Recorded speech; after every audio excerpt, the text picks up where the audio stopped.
Paganduraw sa banwang panganay, sa pagbutlak sang adlaw, sa pagpanokturuok sang manok, sa paghampas sang mga balod, paribago nga adlaw, kita magapanugod.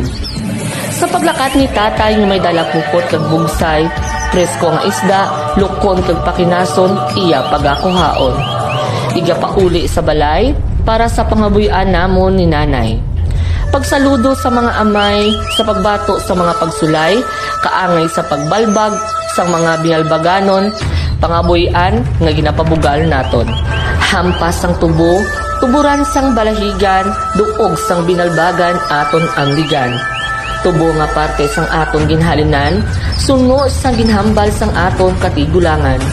Sentral sang kalamay nga may nagakaangay nga hamili nga bugay, pamatasan sang binalbaganon, matamis kung aton tukibon.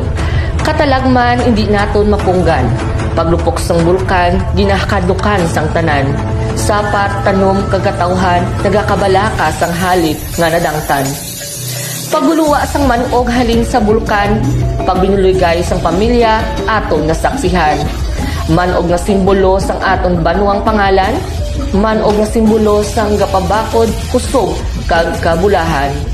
Binalbaganon naging inspirasyon sang tanan.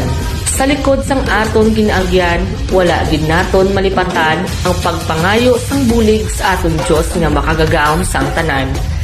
Binalbaganon nga may kahadlok kag pagsalig sa Ginoo, kaupod sang aton patron sa Isidro Labrador, tanan nga kasakit kag pagtilaw na aton naangkon magaayo pamaagi sa pangamuyo naton. Banwang binalbagan, bangon, binalbagan shine.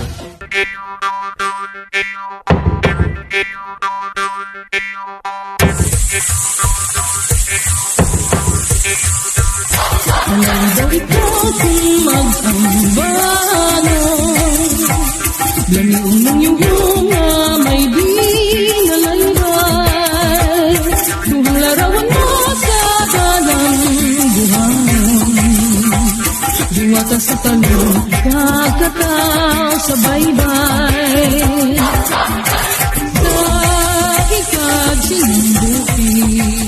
Ako si Maria Elena Angkol, punong barangay sa Marangkan Maros. Nagpasalamat, naging sa mga pagmamag, nawala dito na baya. Sa mga choreographer, sa mga designer, worker, sa production team, dancers, at sa castmen. Sa mga binana na nagtatagsalig sa amon sa sinyong competition.